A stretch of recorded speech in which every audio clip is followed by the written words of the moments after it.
Variation of g with rotation of the earth. इसका derivation आज अपन को देखना है। मीन्स मैंने जो बताए हुए थे कि 4 फैक्टर्स पे जी डिपेंड करता है, उनमें से एक फैक्टर है रोटेशन ऑफ द अर्थ। मैंने ये अर्थ कंसिडर की मैंने ये अर्थ कंसिडर की इस अर्थ के सेंटर से होते हुए ये जो प्लेन जा रहा है दैट इज इक्वेटोरियल प्लेन। ये सर्कुलर प्लेन है।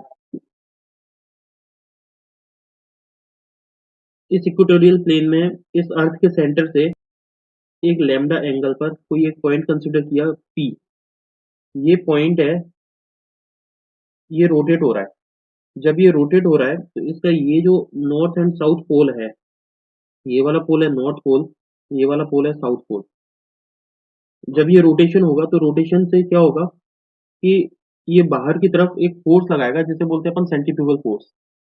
मींस जब ये अर्थ इस तरीके से रोटेट होगी तो ये आउटवर्ड डायरेक्शन में फोर्स लगेगा, जो फोर्स होगा सेंट्रीफ्यूगल फोर्स। और सेंट्रीफ्यूगल फोर्स की वैल्यू आती है m omega square to r. R ये वाली radius, this distance is r. Okay, मैं कंसिडर कर रहा हूँ ये वाला पॉइंट है सी, ये वाला पॉइंट है ओ, और ये वाला पॉइंट मैंने मान लिया ई है। ये वाला एंगल अगर लेमडा है तो ये वाला एंगल भी लेमडा होगा। और जब ये रोटेट हो रहा है तो एक चीज देखिए कि इस पी के दो कंपोनेंट होंगे। एक कंपोनेंट होगा इस डायरेक्शन में, एक कंपोनेंट होगा इस डायरेक्शन में। एक फोर्स के दो कंपोनेंट होते हैं। इस फोर्स के दो कंपोनेंट हो गए, एक कंपोनेंट जाएगा इस डायरेक्शन में, एक कंपोनेंट जाएगा इस डायरेक्शन में। इस डायरेक्शन में अगर ये वाला एंगल लेमडा है तो डेट मीन्स ये वाला जो कंपोनेंट होगा वो होगा कॉस कंपोनेंट। मीन्स मैं इसे लिख सकता हूँ m omega square to r into cos lambda. ये वाला कंपोनेंट होगा sine component. Means m omega square into are into sine lambda. Okay, इस डायग्राम को मैं सेपरेट बनाता हूँ, इसे ध्यान से देखना। ये है सेंटर ऑफ द अर्थ, ये डायरेक्शन गई, ये है पॉइंट पी। ये वाला जो फोर्स कंपोनेंट है that is m omega square into are into cos lambda. ये जो फोर्स है that is m omega square into r, mean centrifugal force. ये वाला जो इसका परपेंडिकुलर फोर्स है, ये फोर्स हो गया m omega square into are into sine lambda. ये वाला एंगल हो गया लेमडा। और ये जो अर्थ के साथ है, ये वाला एंगल भी हो गया लेमडा। ये वाला पॉइंट है ओ, यहाँ से ये वाली जो डिस्टेंस है वो डिस्टेंस है सी। मीन्स ये डिस्टेंस है आर और ये पॉइंट है सी। ओके, ये मैंने इसका कंप्लीट डायग्राम बना दिया। अब एक चीज देखिए, जब ये वाला फोर्स इस डायरेक्शन में जा रहा है तो इस पॉइंट पी का जो वेट होगा वो वेट इसके सेंटर की तरफ एक्ट होगा, क्योंकि वेट हमेशा सेंटर की तरफ एक्ट होता है। तो ये वाला वेट सेंटर की तरफ एक्ट हो गया। वेट कितना है, इस पी का वेट होगा, पी जो बॉडी है इस बॉडी का वेट होगा एम इंटू जी, और ये लगेगा towards the centre of the earth. Centre of the earth को मैंने मान लिया पॉइंट ओ। अब यहाँ से अपन इसका डेरिवेशन ड्राइव करते हैं। तो इसके according P C is equals to small are is equals to, ये जो डिस्टेंस है ओ से लेकर के पी तक, मीन्स ये ओ से लेकर के पी तक, ये क्या रेडियस है अर्थ की। अर्थ की रेडियस कैपिटल आर है। मीन्स ये वाली जो डिस्टेंस है ओ पी, इसे मैं मान करके चल रहा हूँ कैपिटल आर, जो अर्थ की रेडियस है। तो are is equals to capital R into cos lambda होगा, क्योंकि यहां से देखो कॉस लेमडा, देखिए ये वाला एंगल लेमडा है तो ये वाला एंगल भी लेमडा होगा। और ये वाली डिस्टेंस है आर, ये अगर आर है, ये वाली आर है, डेट मीन्स यहाँ पर एक ट्राइंगल बनेगा। ये है इसका ट्राइंगल, ये हो गया ओ, ये हो गया पी, और ये हो गया सी पॉइंट। ये वाला एंगल हो गया लेमडा। तो ये हो गया इसका बेस, बेस कितना है स्मॉल आर, और ये हो गया इसका hypotenuse that is capital R. तो क्या मैं इसे ये लिख सकता हूँ कि cos lambda is equals to cos lambda is equals to small r upon capital R, तो यहाँ से small r is equals to आएगा r इंटू कॉस लैम्डा। ये मुझे पता चल गया कि small r is equals to r into cos lambda है। अब मैं इन फोर्स का इक्विलिब्रियम कर रहा हूँ, क्योंकि मुझे एक बात देखो, ये वाला फोर्स इस डायरेक्शन में लग रहा है, ये वाला फोर्स इस डायरेक्शन में लग रहा है, मींस यहाँ पर इसका नेट फोर्स बचेगा जिसे अपन बोलते हैं एपरेंट वेट। पॉइंट पी पर एपरेंट वेट बचेगा। ये इस डायरेक्शन में गया, ये इस डायरेक्शन में गया, राइट। तो नेट जो बचेगा वो बचेगा एपरेंट वेट। तो अब मुझे अगर एपरेंट वेट डिटरमाइन करना है, मैं कैसे करूंगा? देखो, apparent weight is equals to apparent weight m into g lambda. ये नेट वेट बच गया, तो मैं g m g minus m omega square into are into cos lambda लिख सकता हूँ। M g minus m omega square into are into cos lambda. इस small are की जगह पे मैं क्या लिख रहा हूँ? इसकी जगह पे लिख रहा हूँ मैं आर इंटू कॉस लैम्डा, जिससे ये रेडियस ऑफ अर्थ के रिस्पेक्ट में आ जाएगा। M into g lambda is equals to m g minus m omega square, इस आर की जगह पे लिख रहा हूँ स्मॉल आर की जगह capital R into cos square lambda.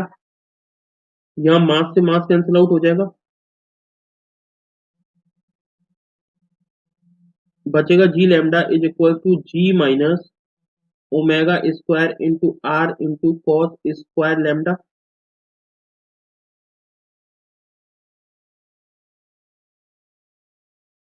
If lambda increases then what will happen?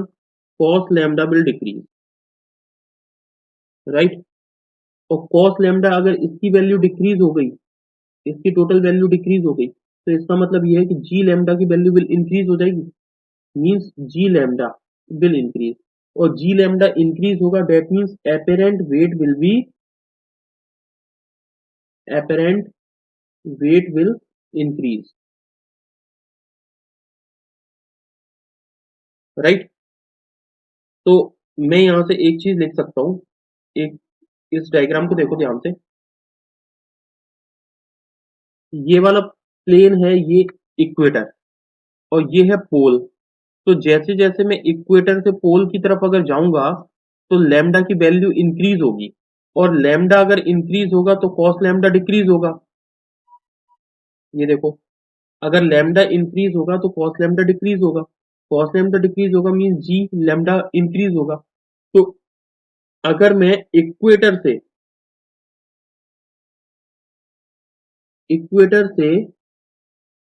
किसकी तरफ जा रहा हूं? पोल की तरफ।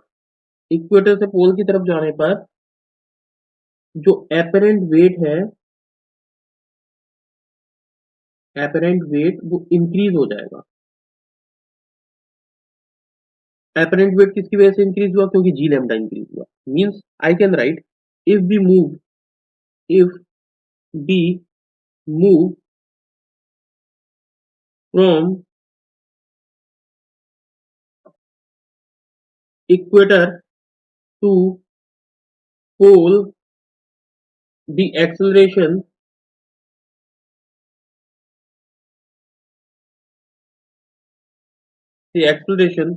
due to gravity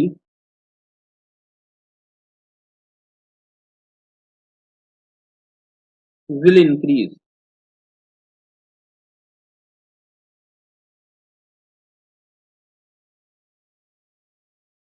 अब कुछ एक स्पेशल कंडीशन देखिए।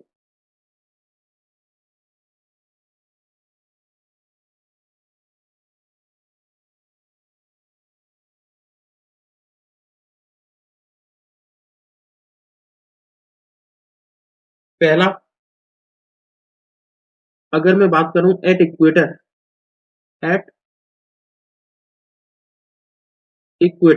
इक्वेटर पर जी लैम्डा की वैल्यू कितनी होगी? इक्वेटर के लिए लैम्डा इज इक्वल्स टू होगा 0 degree. Lambda 0 degree means cos lambda is equals to 1। तो मैं क्या लिख सकता हूँ? एट इक्वेटर के लिए मैं लगा रहा हूँ G E is equals to G minus, इस फॉर्मूले में देखो कॉस लैम्डा की वैल्यू हो गई 1, तो ये हो जाएगा 1, तो ओमेगा स्क्वायर इंटू आर बचेगा, ओमेगा स्क्वायर इंटू आर, ये आ गया मेरे पास जी। अगला देखो एट पोल पर अगर मुझे डिटरमाइन करना है, एट पोल, तो लैम्डा इज इक्वल्स टू होगा 90 डिग्री, तो यहां से आ जाएगा cos lambda is equals to 0, और कॉस लैम्डा 0 होने के साथ क्या होगा, यहाँ देखो ये पूरा 0 हो जाएगा, क्योंकि ये वाला पार्ट 0 हो गया तो ये कंप्लीट 0 हो जाएगा, तो जी lambda is equals to G के इक्वल होगा। तो पोल पर जी लैम्डा इज इक्वल्स टू जी होगा, इसे मैं लिख रहा हूँ जी पी। अगर मैं इसके अकॉर्डिंग देखूं तो पोल पर तो acceleration due to gravity is maximum, और इक्वेटर पर acceleration due to gravity is minimum, क्योंकि ये वाला जो फैक्टर है इसकी वैल्यू जितनी भी होगी वो इसमें से माइनस होगी, माइनस होने की वजह से इसकी वैल्यू जीई की वैल्यू हमेशा कम जाएगी, और पोल पर जी जीपी हमेशा जी के इक्वल होगा, mean G lambda is equal to G के होगा। ओके, तो पोल पर ग्रेविटी हमें सबसे ज्यादा मिलेगी, तो कोई भी ऑब्जेक्ट जो पोल पर रखा होगा उसका वेट सबसे ज्यादा होगा, और जो इक्वेटर पर रखा होगा उसका वेट सबसे कम होगा। अब बना रहे हैं अपन ग्राफ।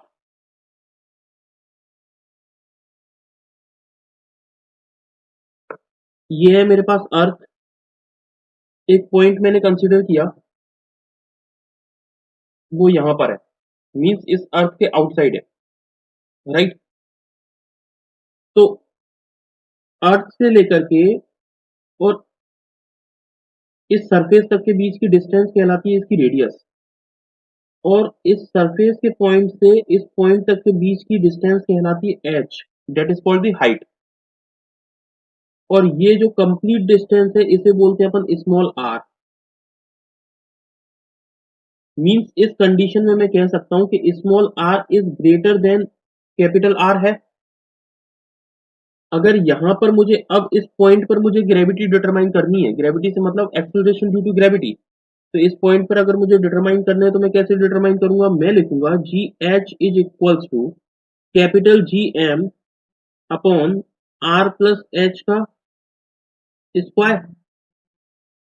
और इस सरफेस पर ग्रेविटी अगर मुझे डिटरमाइन करनी है तो मैं कैसे करूंगा, यहां पर लिखूंगा मैं G is equals to G M upon capital R का स्क्वायर। इन दोनों का अगर डिवाइड दूं तो मुझे मिलेगा G H upon G is equals to R square upon R plus H का whole square.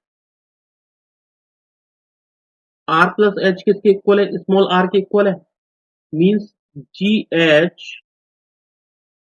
Upon G is equals to capital R square upon small R square. यहां से अगर मैं देखूं तो यहां से मुझे पता चला कि G H is inversely proportional to square of the distance, ये मुझे पता चल गया। ओके, तो फर्स्ट कंडीशन जब पॉइंट आउटसाइड है, कंडीशन क्या है, small are is greater than capital R. तो इस कंडीशन में इससे मुझे ये पता चल गया कि जो मेरा ग्राफ बनेगा वो बनेगा कर्व। ओके, फॉर आउटसाइड, जब पॉइंट आर से मैं बाहर आऊंगा तब। अब मैं सेकंड कंडीशन ले रहा हूं। सेकंड कंडीशन ये बोल रही है कि ये जो आर पॉइंट है, ये वाला जो पॉइंट है, इस पॉइंट को मैं इस अर्थ के अंदर लेकर के जा रहा हूँ। सपोज ये वाला पॉइंट है पी, इसे मैं अर्थ के अंदर लेकर जा रहा हूँ यहाँ पर। ये वाला जो पॉइंट है पी, इस पॉइंट को मैं इस अर्थ के अंदर लेकर के जा रहा हूँ, इस पॉइंट पर, ठीक है। ये है अर्थ, अर्थ के अंदर ये है अर्थ का सेंटर ओ, और ये वाला पॉइंट है पी, यहां से यहां तक की जो डिस्टेंस है दैट इज स्मॉल आर, और ये जो रेडियस है दैट इज कैपिटल आर। तो क्या मैं ये लिख सकता हूँ कि small are is less than capital R, means हम किस डेप्थ में आ गए, ये डेप्थ है मेरे पास, that is called the D, earth की सरफेस से डी डेप्थ में। तो डेप्थ के लिए अपन ने फॉर्मूला ड्राइव किया था, acceleration due to gravity at the depth is equals to आया था small G into 1 minus D upon R. यहां से अगर मैं देखूं तो G D is equals to आएगा G into R minus D upon capital R. क्या यहाँ पर ये जो r माइनस डी है that is called the r minus D is equals to g है, क्योंकि r में से मैं d माइनस कर दूंगा तो मेरे पास ये वाली डिस्टेंस बचेगी, that is called the small r। तो मैं इसे स्मॉल r लिख सकता हूँ, G D is equals to g into small r upon capital R। इस रिलेशन से अगर देखा जाए तो जो जी डी है वो डायरेक्टली प्रोपोर्शनल है स्मॉल r के, means distance of the distance of the object या पॉइंट P। और प्रोपोर्शनलिटी का रिलेशन ये बताता है कि यहां पर एक स्ट्रेट लाइन बनेगी, स्ट्रेट लाइन। अब चलते हैं थर्ड कंडीशन पर। थर्ड कंडीशन क्या बोलती है? थर्ड कंडीशन ये कह रही है कि अगर मैं अर्थ की सेंटर पर जाता हूं, eight the centre of the earth, eight the centre of the अर्थ,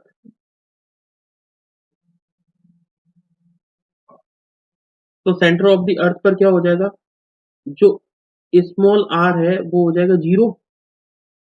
ये अगर स्मॉल आर जब यहां पर पहुंचेगा तो ये जीरो हो जाएगा at the centre of the earth. तो are is equals to small are is equals to zero होने की वजह से यहाँ पर ग्रेविटी कितनी हो जाएगी, जी डी। देखो आर इज इक्वल्स टू हो गया जीरो, जैसे ही R is equals to zero हुआ क्या ये वाला पूरा पार्ट जीरो हो जाएगा, means G D is equals to zero. अब अपन बनाते हैं graph.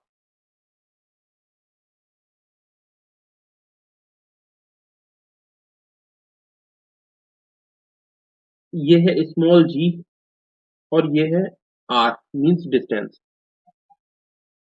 Ji D at the centre of the earth, centre of the earth पर ये कितना है, जीरो, तो यहां से शुरू होगा।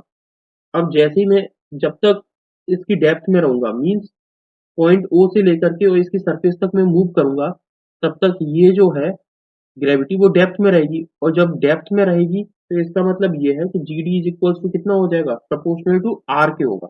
G D is proportional to R, तो ये आएगी एक स्ट्रेट लाइन क्योंकि प्रोपोर्शनलिटी का रिलेशन है। तो यहां से मैंने एक स्ट्रेट लाइन खींची, ये स्ट्रेट लाइन। अब ये वाला जो पॉइंट है ये पहुंच गया at the surface of the earth, at the R, और ये इनसाइड द अर्थ क्या है, G is directly proportional to small R है, राइट। और ये जी कहां पर है, at the surface of the earth, right.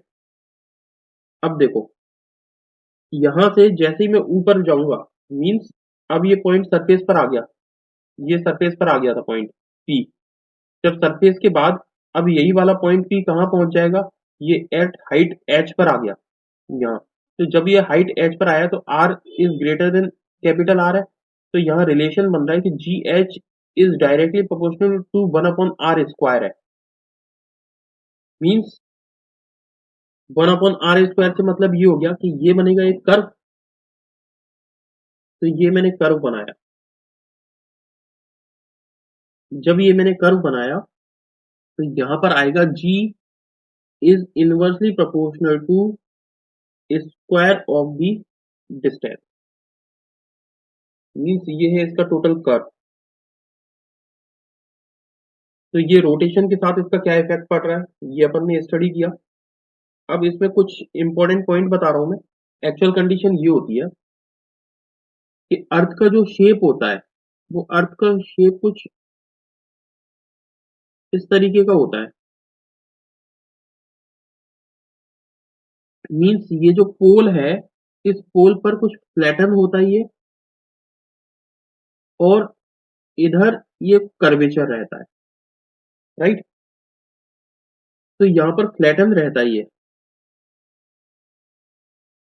Means अगर ये सेंटर है तो इस सेंटर से यहाँ की ये जो डिस्टेंस है, ये वाली डिस्टेंस आरपी है, मीन्स रेडियस एट पोल। और ये वाली डिस्टेंस है R E, means radius at the equator. इन दोनों के बीच में कुछ डिफरेंस होगा, क्योंकि ये वाली रेडियस ज्यादा होगी और ये वाली रेडियस कम होगी, क्योंकि यहाँ पर फ्लैटन है। जैसे शेप होता है एग का, एग के शेप में क्या होता है, एग का शेप भी कुछ इस तरीके का होता है, मीन्स एक वाला पॉइंट ऐसे होता है जिसकी रेडियस कम होती है और ये वाला पॉइंट होता है जिसकी रेडियस ज्यादा होती है। तो इन दोनों की रेडियस के बीच में जो डिफरेंस होता है that is R E minus R P.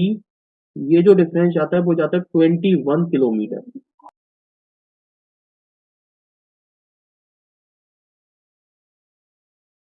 Are E is greater than R P होता है। अगर आर ई, इस पॉइंट पर आर ई की वैल्यू ज्यादा है, इस पॉइंट पर आर की वैल्यू कम है, तो इसका मतलब है यहाँ पर ये ज्यादा है, तो जी ई की वैल्यू यहाँ पर कम होती है और जी पी पर ज्यादा होती है।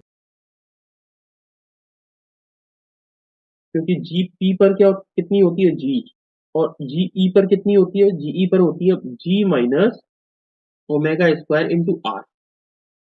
तो ये वाला फैक्टर माइनस हो जाता है, इसलिए जी ई पर ग्रेविटी कम होती है और जी पी पर ग्रेविटी ज्यादा होती है।